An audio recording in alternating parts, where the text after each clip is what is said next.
Welcome, Dave and Bruce with you as we get ready for NBA action here on 2K Sports. Wednesday in the NBA. It's going to be the Indiana Pacers up against the San Antonio Spurs. And that's it for now. Let's send you out to Kevin Harlan and the rest of the 2K Sports crew. Enjoy the first half. We'll see you soon. And we see the Spurs getting ready to go. Greetings, everyone. Glad to have you here with us on this Wednesday night edition of the NBA on 2K Sports. This is Kevin Harlan. Clark Kellogg and Steve Kerr will provide the analysis. And now a quick check of our starting lineups for both teams. First for Indiana, George Hill at the 1, Paul George at the 2, and starting 7'2", one of the true giants in the game, another great big man out of Georgetown, Roy Hibbert. Then there's Danny Granger, and it's West in at the 4. And for San Antonio, Parker and Danny Green are your 1 and your 2. And in the middle, out of Brazil, taken with the 28th pick back in 2008, the 6'11" pivot man, Thiago Splitter. Then there's Kawhi Leonard, and it's Duncan in at the 4 slot. The Spurs have always been very mindful of resting key players during the regular season. Some of it has to do with the age of their players. Some of it is regarding talent because they knew they were a playoff team most years. And you look at the research, there is something to be said for not playing guys when they're fatigued because injuries are more likely if you play tired.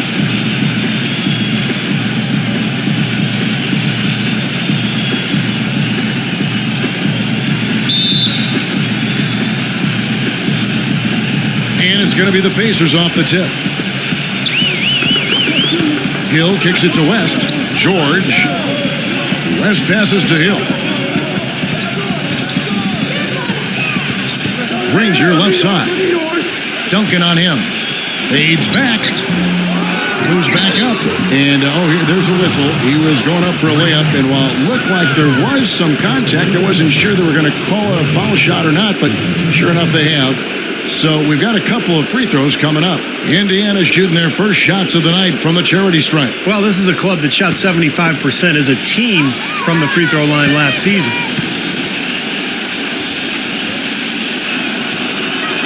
And the first one drops.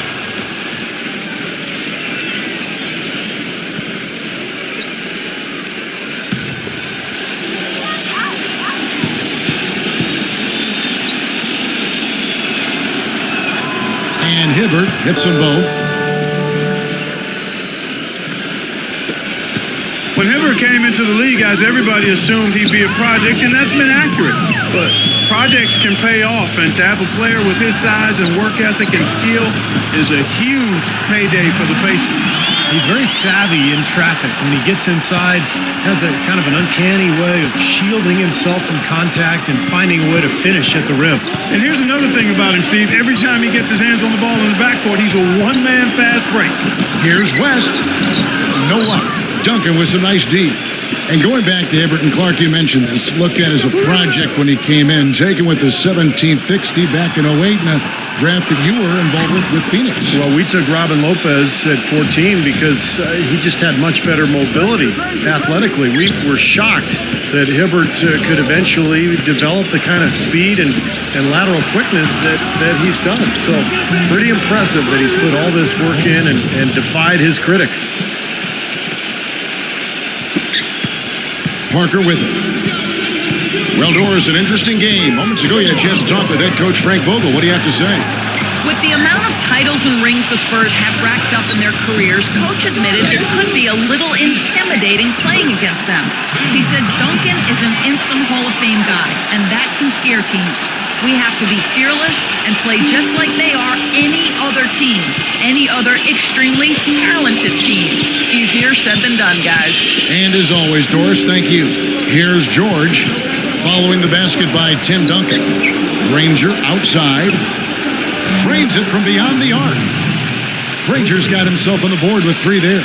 Well, I tell you what, Greg Popovich, a really impressive leader for the Spurs. He's able to keep all of his players locked into what's best for the team. Has a military background, played basketball and studied at the Air Force Academy before serving 5 years in the Air Force. And you know some of the leadership that he brings to his position was learned from his past experiences.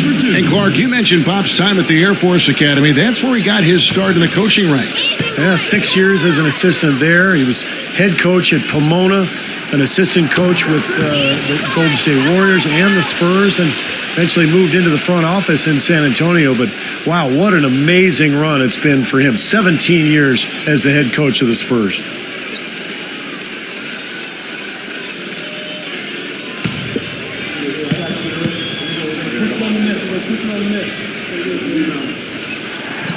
And Parker drops them both. Well, if the Pacers wanted to grab the attention of the league with their postseason play, they certainly did that. They marched through the first two rounds by knocking off the Hawks and the Knicks. And, boy, remember, they were a game away from the NBA Finals. Parker with the steal. And a fast break now for the Spurs. Green with the ball. And that one's good. Parker. Heads-up play on both ends there. Transition basketball, the steal and the quick push. Steve, that's how it should be played. I mean, rapid-fire basketball. Now, here is Hill.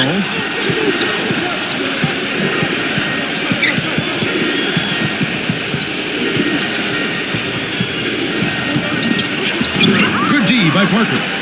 Ultimately, the Pacers would fall to the Heat, but they put them to the test. I don't think there's any doubt about that. They gained respect league-wide even more than they had going into the playoffs. It took 7 games, Clark, and you saw them all, which a lot of folks didn't see coming. I know that's the case, and yet the way the Pacers showed such grit in that series, it indicates they can compete with anybody. And when you have a defensive anchor like they do in Roy Hibbert, they've got a chance to be a championship team before long. And some stats here, guys. The scoring breakdown for the Spurs. You know, guys, we've really seen them do a lot of damage in the paint so far. And they're sharing the ball, too, which I love. They're piling up the assist. We're seeing great offensive movement.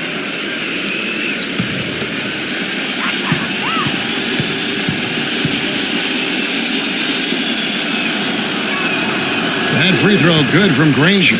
You know, the Spurs really have a cohesive culture, and part of that is something that Greg Popovich has been able to do, and that's being able to join guys together that normally might not hang out. For instance, you had Matt Bonner taking Steven Jackson out to a Coldplay concert last season. One way to help guys get to know each other off the court, and it helps them on the court. And here it is again.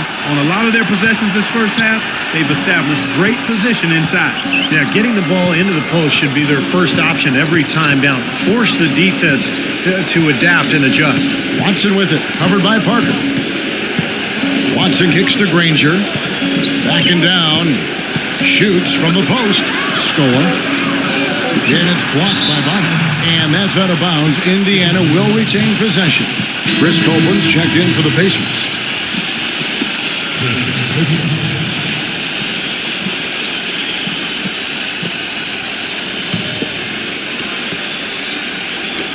.104 left to play here in the first.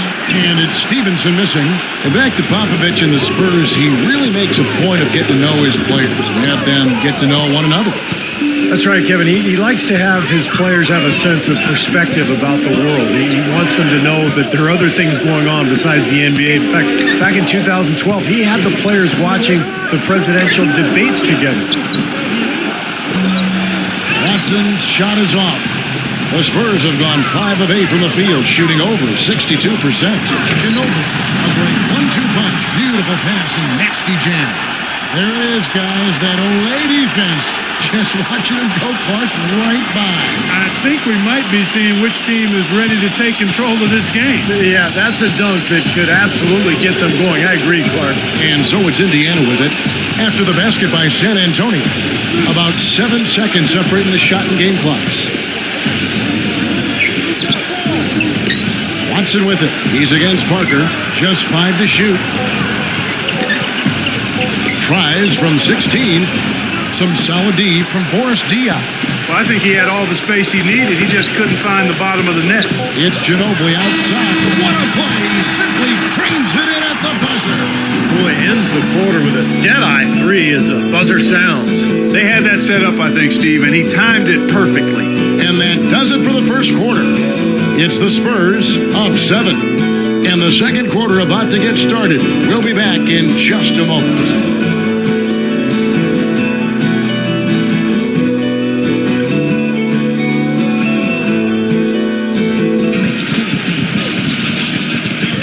And now the second quarter just getting set to start. Guys, what's your take on the Spurs so far? Boy, the offense has been so smooth. Everybody working together, and you can tell they're getting good shots pretty much every time down. Yeah, they're a well-oiled machine there. I mean, they keep the ball moving, they keep themselves moving, and as a result, they're piling up the points. San Antonio leading by 7. Now let's go to Doris Burke. Doris? Thank you, Kevin. Tony Parker and teammate Boris Diaw have known each other since high school back in France. Boris says of Tony, quote, he's a point guard who can do it all. He can be an organizer and make the team play. Other times, he's going to be a scoring point guard. It's pretty rare to have both. And guys, Coach Popovich talks about how Parker's decision-making has matured as far as reading when to pass and when to score. He's found a great balance as the years have gone on, guys. He can do it all, Doris. Pass, shoot, special talents. Here's Diaw after Luis Scola's score. Here's Bonner. And Scola pulls it down. Pacers trail by 7.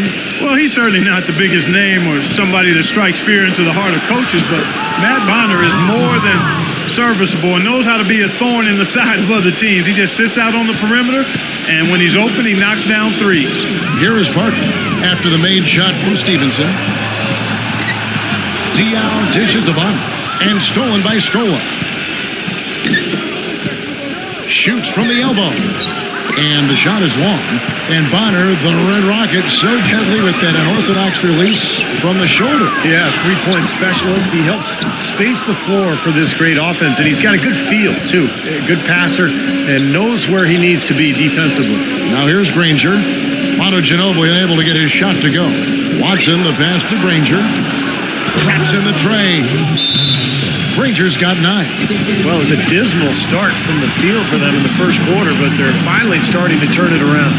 Well, I don't think it could have gotten any worse, partner. I mean, you figure they had all their bad misses out of the way and should be good to go now. And San Antonio calls the first time out of the game.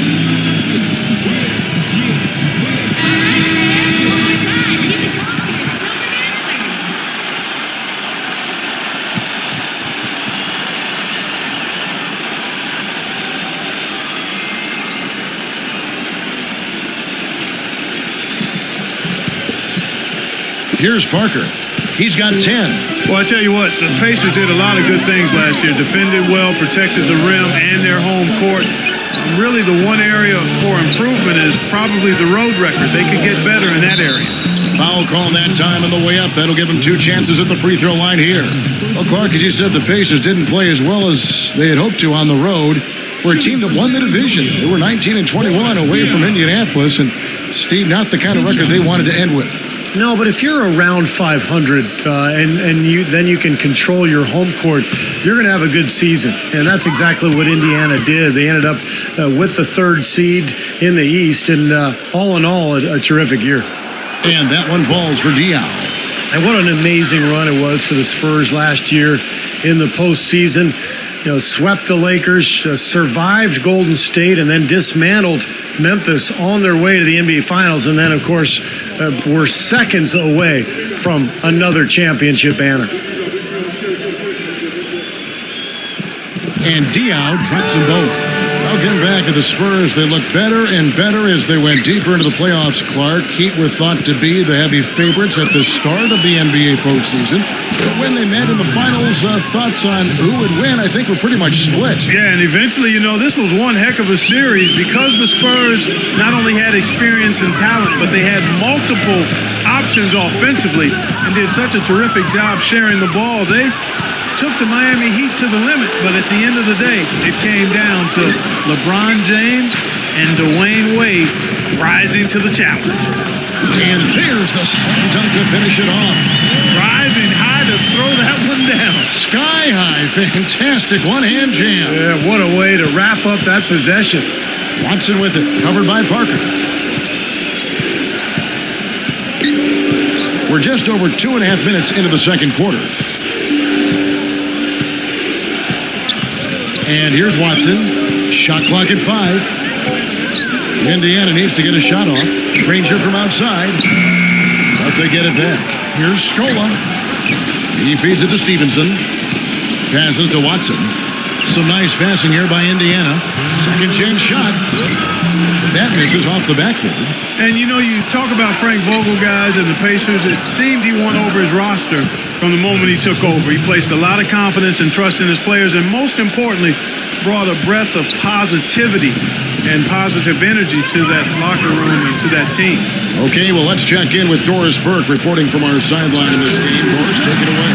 Well, as you know, gentlemen, Greg Popovich is one of the foremost practitioners of the intentional fouling that sends poor free throw shooters to the line. Not exactly a fan favorite, and Pop says, quote, "I think it's ugly. I think it's awful. But it's legal. It's there. If somebody doesn't want to get hacked, they should shoot free throws better." Guys, he's all about winning. Whether it's pretty or ugly, he doesn't care. They wear you down, Doris. Thank you so much. And back to Vogel, he really helped instill the identity of this Pacers team of toughness and defense, and Steve, that willingness to battle. Yeah, it's a perfect fit with their personnel. The way he motivates this team to defend and play with that edge. I just love this group, the Pacers team, the talent, along with Frank Vogel. Just a really nice fit. And that one falls for Bellinelli. Well, Indiana's success last season was built around its defensive prowess, and they usually would set the tone at the start of the game. They were one of the best in the league at allowing the fewest first quarter points. He put that lead pass in perfect position for his teammate. He dishes it to Green. Now the pass to Splitter, and stolen by Hibbert. Hill up top, defended by Splitter. Hill kicks it to West. The dish to George. The feed to Hill. Inside to Hibbert. And so he earns a trip to the line. Officials saw the contact, and he'll shoot two. Going back to the Pacers once more, you knew they wanted to emphasize defense each game, and Steve, they would always come out and get right in the offensive player's face to start the game. And they allow the fewest first quarter points of any team in the league last year, Kevin. That's a great way to kind of set the tempo, set the tone in a ball game. And the Pacers were able to establish that defense right away.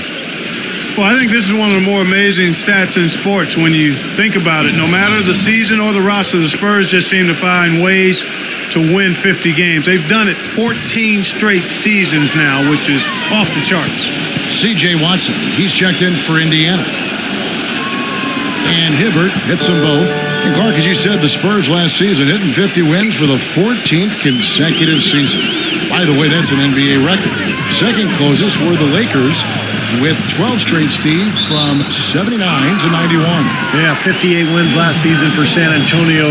Greg Popovich calls it corporate knowledge, just the consistency that comes with the experience of the group. And they've been together so long, particularly that core, that I think it allows the Spurs to really kind of cruise at times during the regular season. The Spurs shooting their 6th and 7th free throws in the game. Well, this is a good free throw shooting team a year ago. They hit about 79% of their free throws as a unit. Yeah, they had the kind of success from the line that would make any coach breathe a sigh of relief, guys. The first one falls. And the free throws are starting to pile up a little bit here, more so than in the first quarter. And that's one of the reasons they're in front right now.